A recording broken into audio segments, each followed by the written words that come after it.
Hi and welcome back to KONST. KONST is a podcast by Scandinavian Mind about contemporary and future art, the intersection with society, culture, technology, finance and lifestyle. The outlook is primarily at the art world from a Scandinavian perspective, although taking into account the global arena of artists, exhibitions, trade fairs and other current events. I'm super excited about this episode, which I could say is a special episode celebrating Stockholm Art Week. We have a fantastic guest on the show today, but first and foremost, Joanna Sundström. She's the founder and director of Stockholm Art Week. She's going to be the co-host of today's episode. So warm welcome, Joanna. Thank you very much. And thank you for enlightening the art world. Well, I think the art world deserves to be opened up to a wider audience, right? Isn't that this why we do this? Why we have this discussion. Yes, that's correct. But listen, Joanna, I think there might be listeners out there, Scandinavian Mind listeners or readers that are just starting to explore the art world. So could you start off by explaining who you are and what role do you have in the art world? I founded Stockholm Art Week more than 10 years ago. And it's a platform showcasing Stockholm as an art city and also Sweden as an art destination.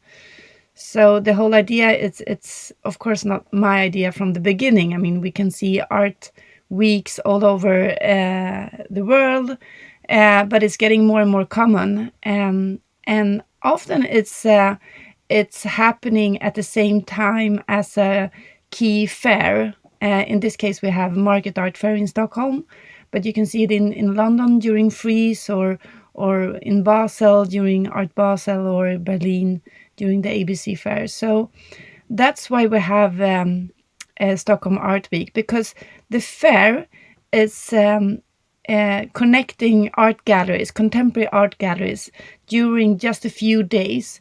And it tends to attract lots of people during those days. You have both professionals and art buyers and curious people and so on. So it's like, the piece of sugar that all the fleas fly to. And then all the other ones tend to, put their sugars around the fair. And that's what I see when I traveled to Basel, like more than maybe 12 years ago for the first time. I could see that, the whole city was just, full of art. You had you didn't just have one fair. You had like 9 different fairs. You had the openings at the museums. You had parties at the galleries. And, it was so much fun. And at that time we had Market Art Fair, but we also had another fair at the same time that was like artist driven called Supermarket. So you had Market and Supermarket. And we did also have the Art and Antique Fair at the same time. And then there was a new actor in town, Fotografiska was just new back then.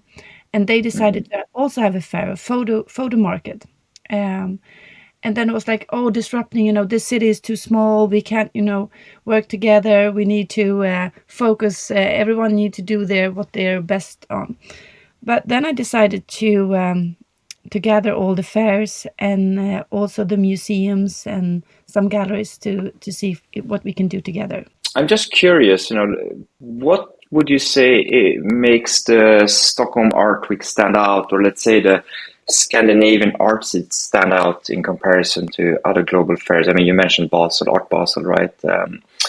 Is there something specific that defines Stockholm Art Week or art fairs in the Nordic region, Scandinavian region? I mean, I think that Stockholm is a fantastic art city, and we are known. I mean, Sweden is known for our taste, for our design, for fashion, for our music, for our tech industry, and so on. Like the creative business, But we are not that known as an art destination, and I think it's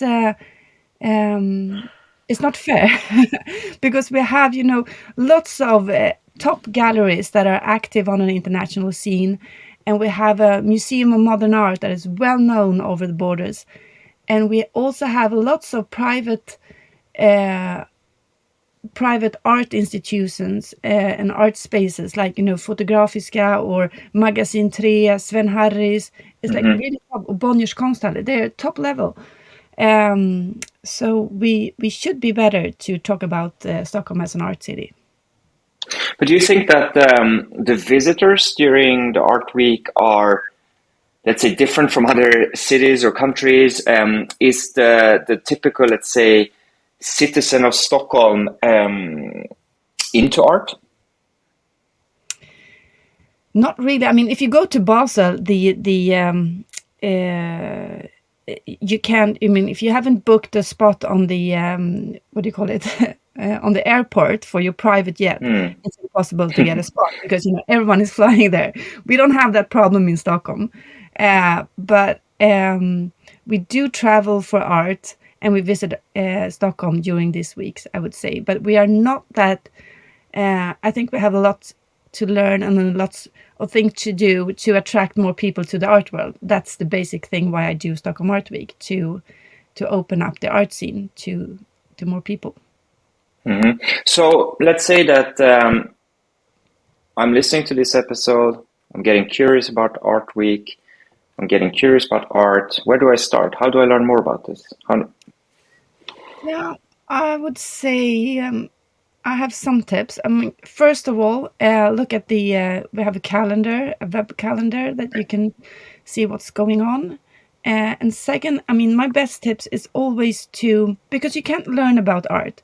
If you have been sleeping under a rock for 100 of years and then you wake up and it's like, okay, now I'm situated in Stockholm, I should learn more about fashion or design. I can read the Scandinavian Mind and buy some magazines and, find my way to look good and also to buy some chairs and tables and so on. But you can't learn about art in the same way. You need to work on it, to get close to it. So the best thing I would say is to grab your best art friend. You have someone in your near that is a little bit better than on art than you are.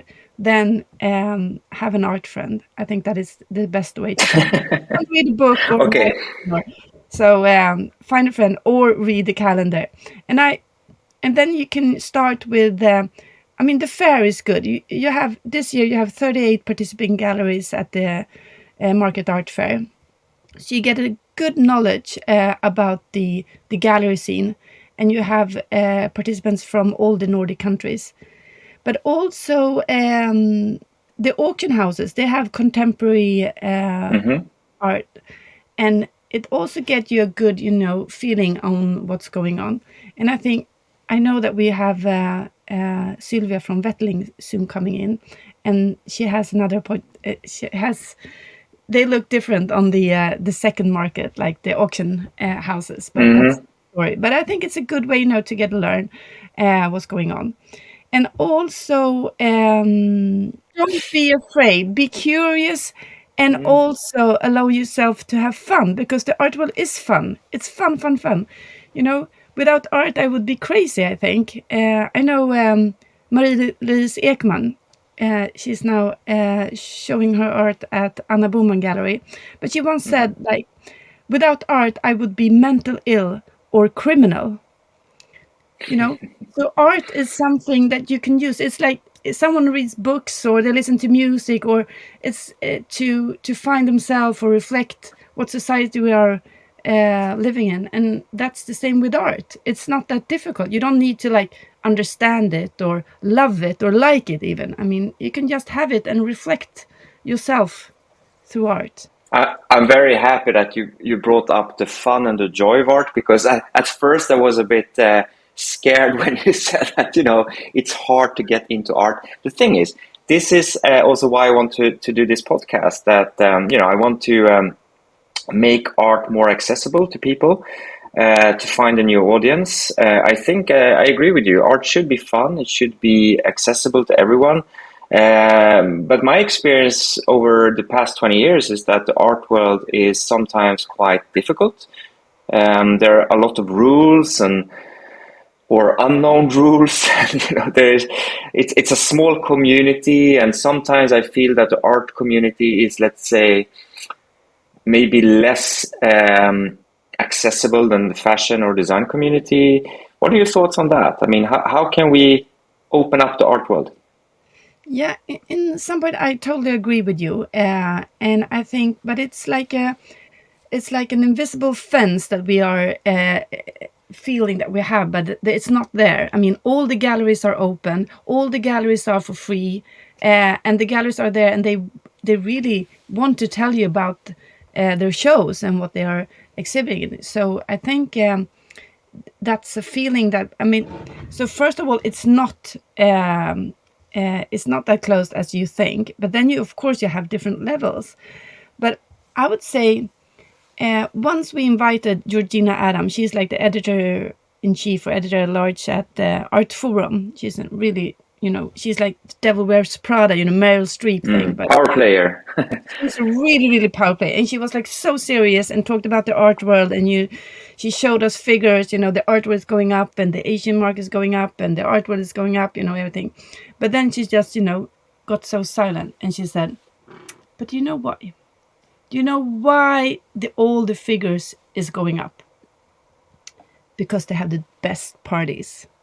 And I think, because at an art party, there is lots of different people. You have the artists and the galleries, the collectors, the hang-arounds. And so can you crash the parties? I think the listeners are excited now. They want to go to the best parties. Is it easy to crash the art parties? Yes, it is. Just, let's just walk in. Yeah, just walk in and be crazy, and that's how you get it, I think. So, are you yourself a collector? Ooh, what's the definition of collector? I'm an art addict. Mm-hmm. That's for sure. So I buy more art than I should. Okay. So what kind of art do you buy? Oh, usually I buy art that I, fall in love with, that I can't resist. So my strategy is not to buy any art at all. And then I get onto a good level. It's often like artists that I've met or have a relationship with the gallery or the artist. All right. So, Joanna, we have the first guest on the show, the Art Week special. Sylvia Rynell, you're the marketing director of Wetterling Gallery, one of the most legendary galleries in Stockholm. Warm welcome to the show. Thank you so much. So Sylvia, just for the listeners out there, just a quick introduction. Who are you? What do you do? What's your kind of experience of the art world? How did you end up at Wetterling Gallery? Yeah, so I'm the marketing director of Wetterling Gallery. I've been working with the gallery for 3 years now, and prior to that I worked with art fairs, actually. So I'm a bit biased about art fairs because I love them. And I'm in charge of all things related to communications at the gallery, uploading the website, writing funny captions on Instagram, doing presentations, and anything marketing related. That's fantastic. So Wetterling Gallery, I said it's a legendary gallery. So why would I say that? What's your take on this?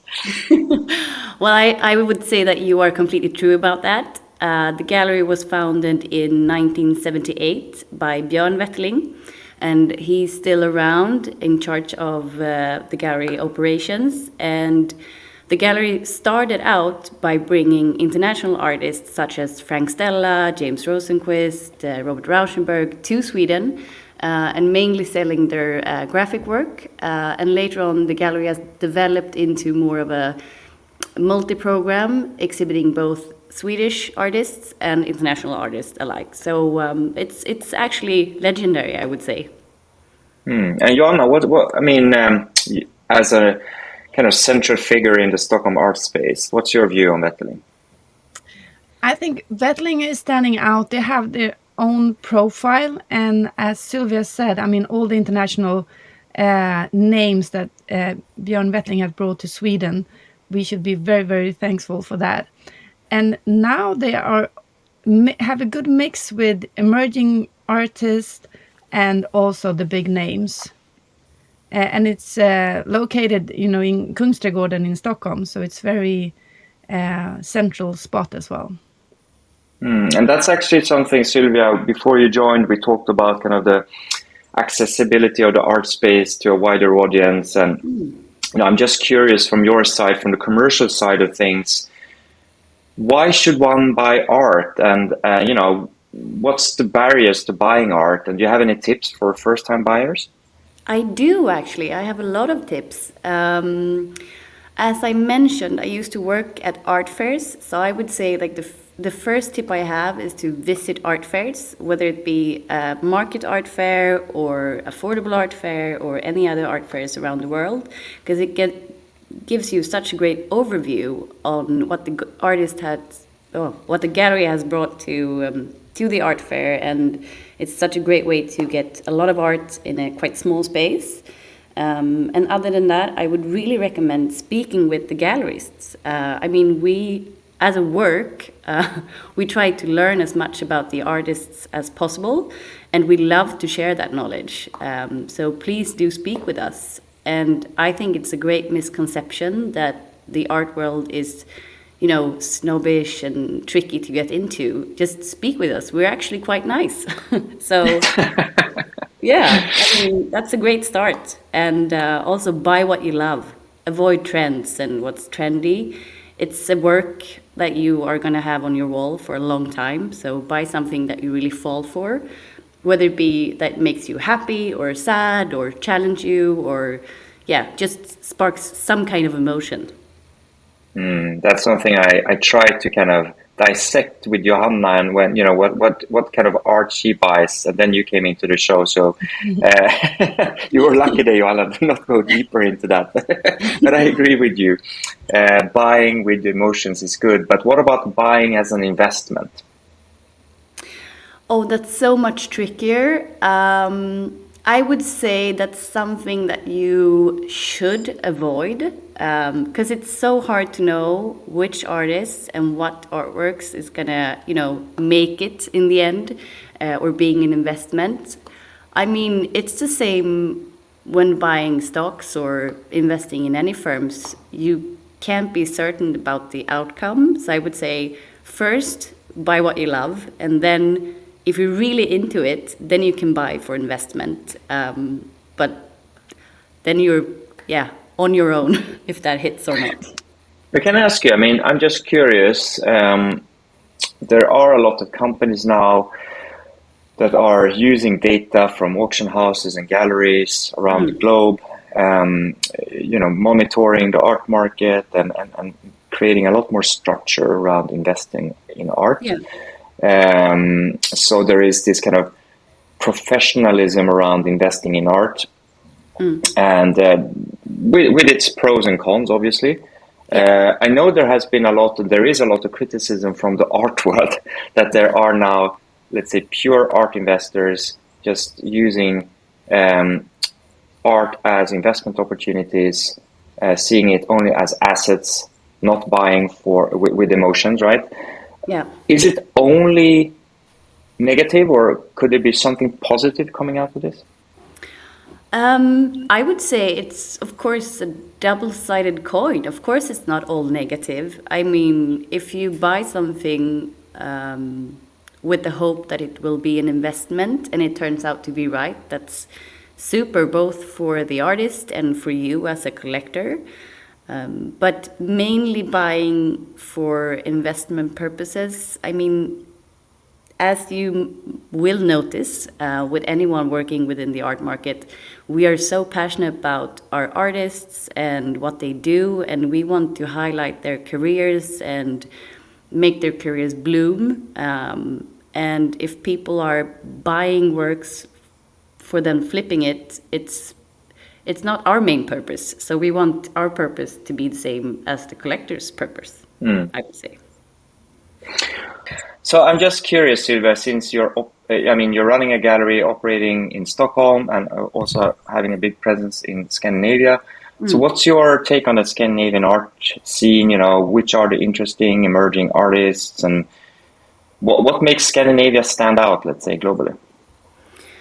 I would say it's mainly the most interesting art market that we have in the world. I mean, Scandinavia is such a strong region within art and design and music, and I would say that we are really in the forefront of digital development within the art world, and I mean, Sweden as a country is a quite safe place. We have a really good network for people working within a bit insecure fields as the art market is. I think we have so many artists that are going to hit internationally. So I'm super excited. What about you, Joanna? Which Scandinavian artists or Swedish artists do you think are the most interesting ones at the moment? Yes, Sylvia mentioned we have some artists that they have big international careers and they are not represented by a Swedish gallerist, such as Clara Lidén or Nathalie Djurberg and Hans Berg, and so on. So they are, of course, I mean, they have big career going on. But then I think we will see during Stockholm Art Week, there's always the talk of the town, what was the most interesting show at the fair and so on. So look forward to see. So Sylvia, I'm just curious, how much competition is there or not between the galleries? Interesting question. I try to see my fellow gallerists as colleagues rather than competitors. With that said, of course, it's competition. We all want to represent good artists, and I would say sometimes there's a bit of competition finding the new talents, but other than that, I wouldn't say it's such a competitive market, actually. So how do you reach your buyers? I mean, what are the mechanisms of reaching buyers? Well, to quote our founder, one call out is another call in. So it's a lot of calling. We have quite a strong presence on social media, and we try to be a part of any kind of art initiative in Sweden or abroad, such as art fairs and Stockholm Art Weekend. So that's like the main source. And is this also why it's important to participate in these international art fairs? I mean, as a gallerist, or what's the real reason for investing into a space at Art Basel, for example? Is it only for the commercial side of it? No, not only. It's a great way to meet new people, to meet new gallerists, and a goal of ours is to take our Swedish artists, for example, and try to highlight them abroad and maybe find gallery representations abroad. So I mean, being a part of international art fairs is really important in that way, to kind of highlight the Scandinavian art market in different countries. And also, since we've been around and since we started out by bringing international artists to Sweden, we still want to maintain our contacts abroad. So that's also, it's more about networking, actually. So I guess there are listeners that have experience maybe buying from auction houses, but maybe not buying from galleries. What would you say is the difference?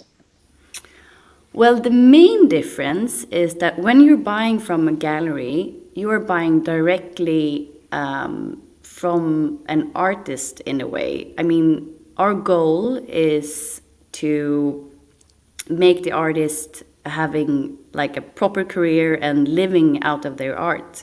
And when buying from a contemporary art gallery, you are supporting artists directly. Whereas from an auction house, it might not be droit de suite, and you might not support the living artists, whereas at a gallery, you do. Interesting, Sylvia. So, Joanna, as the co-host of today's Art Week special, we have yet another guest joining the show. It's fantastic. We're just building up this amazing group of people today. You have invited Sara Berner Bengtsson to join us on the show. Sara, warm welcome. For the listeners out there, who are you?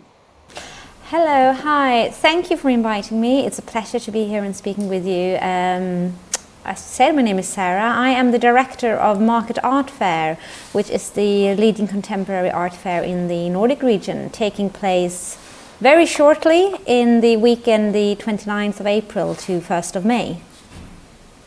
So could you elaborate a little bit more about the Market Art Fair and the history and So Market Art Fair was founded 16 years ago by galleries from all the Nordic countries who wanted a high quality fair supporting Nordic culture. And since then a lot has happened, but we still have the same mission to be a positive force and support the Nordic art culture and cultural life. So if you participate in Market Art Fair, it's galleries who showcase the best of the Nordic art scene today. And this year you have a special theme, right? Yes, we do. We have a collaboration with the Embassy of Iceland, which has generously allowed us to go a little bit further into the Icelandic art scene, which is of course very interesting. And Iceland, it's a country that it's one of the Nordic countries, but it could be quite far away.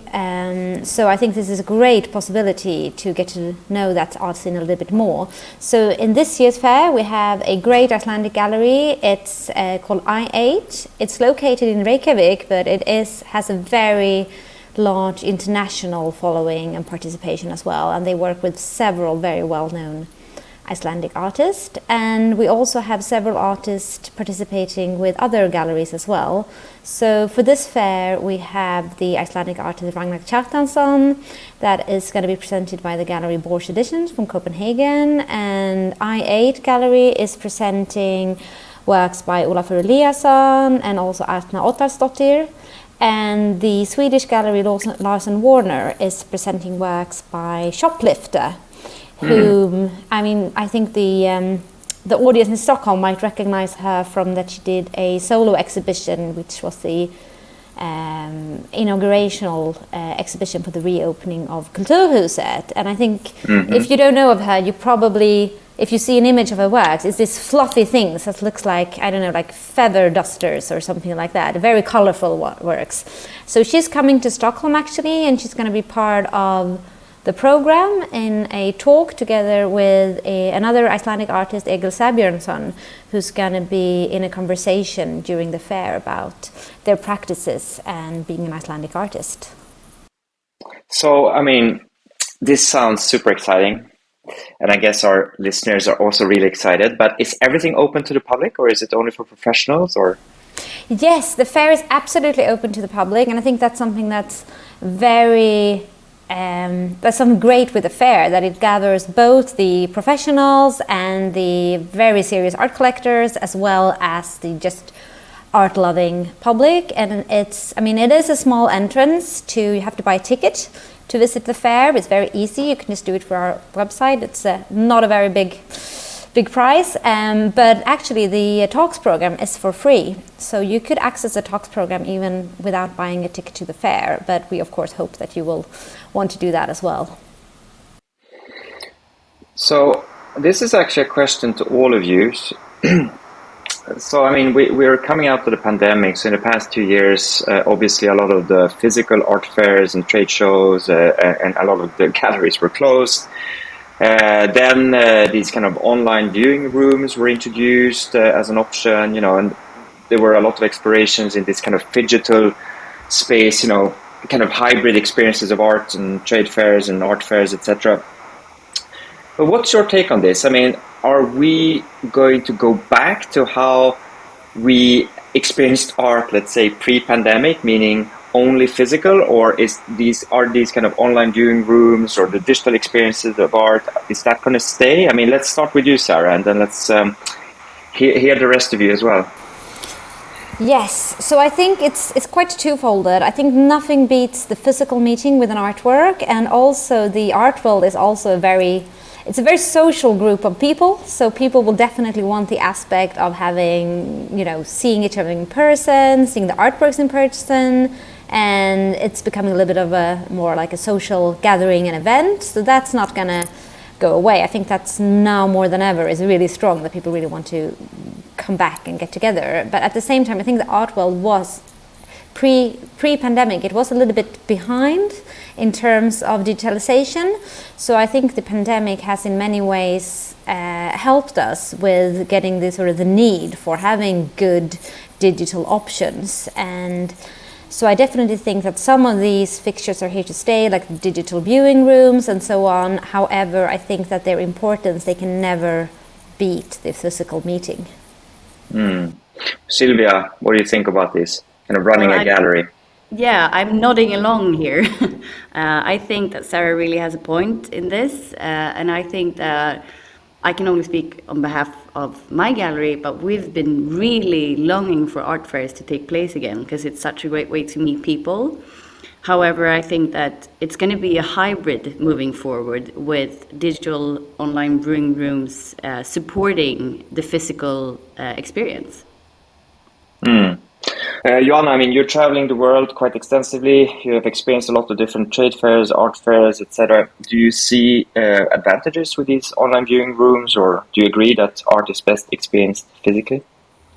Yeah, and I totally agree with the thing that Sara mentioned. I think we learned a lesson how to create the online viewing rooms and also to reach a new audience through the digital rooms. And I remember the first, Moderna Museet, the Museum of Modern Art in Stockholm, they were very quick on doing this softvisningar, like online viewing rooms from the couch. And it was the digital level on that was not very high, but it was with passion, and it was with this passion to share their exhibitions to a wider audience. When the museum was closed.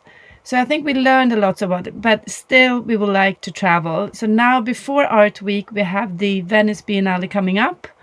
And it will be interesting to see who will be there and if there is any difference. So how many people are going there from Scandinavia to Venice Biennale, Joanna? I don't know. We'll see, but not as many as we used to. So I think there will be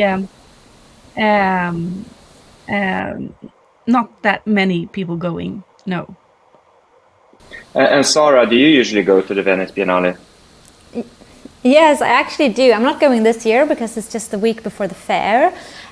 So in a way, I think it's a little bit of a relief that it is just sort of coming out of the pandemic, and it might not be the same sort of happening. I will not have the same amount of FOMO as I would have had before, but hopefully I will be able to go in 2 years' time instead, and I would definitely follow everything that happens. I think it's a very interesting, the exhibition that they have, the general exhibition, that they are 3 Swedish artists participating, which is absolutely amazing. And I also wanted to add, it just came to mind about the digital versus physical. That's something that's very, very great about the physical meeting with art, and that can never be replaced with the digital, is that the digital initiatives, that's a very curated selection, and it takes out the level of surprise, and that you don't know what you are going to see.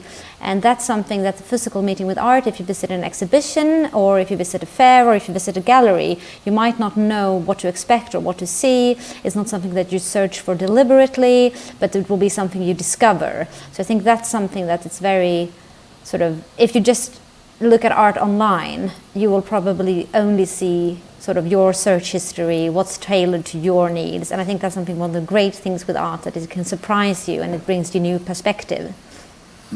That's a good point. So not having the algorithms decide what art I should look at, right? But listen, Sara, I'm super curious now, because Joanna and I talked earlier about the great parties during Art Week, and there's a lot of socializing. So if I go to Stockholm in 2 weeks' time and I want to meet artists, I want to meet gallerists, I want to meet players, curators, collectors, which restaurants do they go to? Which bars do they hang out in? Which nightclubs might they go to? So you're asking someone who just had a little baby. So the question about the social life is very alien to me. I know everything that happens like before 5 in the afternoon, and after that it's just trying to get the baby. Okay, so before 5. So I am the worst person to speak with, definitely. And so I think maybe Joanna can answer that much better than I am. But I go to the restaurants up and down Nybrogatan, and I think that's a great places to meet people. They have the Alma. I know that they are going to do something during Stockholm Art Week. I'm sure Joanna can fill out on this. They have some of my favorite restaurants, Schmaltz and Astoria, and as well as Villa Dagmar, who's also great if you have a stroller with you. I can add that. And we also going to have on Thursday evening, we are going to do a little bit of some get-together with friends of market before the fair on Thursday evening at Brillo, which is nearby as well. So I'm sure there will not be a lack of things that's going to happen. Great. And if one wants to meet you, Sara, that's before 5 p.m., right? So then you're out and about. Okay, good. But Joanna, can you elaborate on what happens after 5 p.m. then? Where should one go? Yeah, I think there is, you can see lots of happenings in the calendar, but also, ask your best art friend. But the restaurants and the hotels that are a part of the art week is, as Sara mentioned, Svenska Brasserier. So Teatergrillen, they have opening night on the 27th, and that's at Nybrogatan. And at the same night, there is an opening at Alma with the art collaboration called Black Iris. There is their first exhibition ever. And then you can walk up to Nordic Galleriet, who also have an opening night during that day. And then you can end up at Villa Dagmar, because they have a book launch with Ulla Viggen, very interesting artist. And then you have Lidmar Hotel. They also have opening night I think that is on Thursday. I still need to get to know the calendar as well. But we have the closing party, the official closing party at Alma on Saturday from 9 o'clock. But there's lots of cocktails and openings and vernissage times. So please have a look at the calendar, and you will be active during the week. And of course, in the show notes, we'll have the links to the calendar, to Market Art Fair, Stockholm Art Week, Wetterling Gallery. Joanna, Sylvia, Sara, big thank you for joining this episode of KONST. It was a pleasure having you in the show. I look forward to meet you physically during Stockholm Art Week. So Sara, I will meet you up on Nybrogatan before 5 p.m. And then the rest of you I will meet in the parties, in the restaurants, and obviously at all the fantastic exhibitions taking place during Stockholm Art Week. So a big thank you. Thank you. Thank you for Thank having you. us. So Joanna, this was a really good discussion. Thank you again for introducing me to your art friends. You are my best art friend. So, I think that's maybe the key takeaway from today's show, that you need a good art friend to enter the art market. Where will people find you during the art week? Oh, I will be, as the prince said, I will be all over the place. So I will start at the openings on Nybrogatan, as I said, the first night. And then Thursday I will try to get a sneak peek on Market before it opens. And then I will try also there is lots of meet the artist.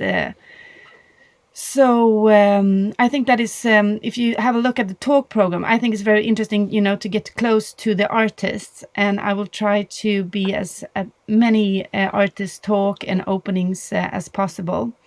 And on Friday, there is a big, Sara mentioned Egil Säbjörnsson. He's active both on Market, the talk program. He has an opening at Andy's Gallery. He is a part of the Moderna Museets Filmklubben. And they also have a party on Friday, so I will try to meet. And he's also active at an exhibition at Kummelholmen and at the public art in Vårberg. So I will try to get hold of Egil because I think he's really interesting artist. And then Friday is a good day for the fair. And then, that's the VIP day, I think. And then it's open for the public on Saturday and Sunday. So if you call me, I will let you. We can have a walk to market. Great, you are my best art friend, that's for sure. So Joanna Sundström, warm thank you for participating as a co-host in this Stockholm Art Week special. I'm Roland Filip Kretschmar, and this was KONST, a podcast by Scandinavian Mind about contemporary and future art, the interconnection with society, culture, technology, finance, and lifestyle. Thank you. Thank you.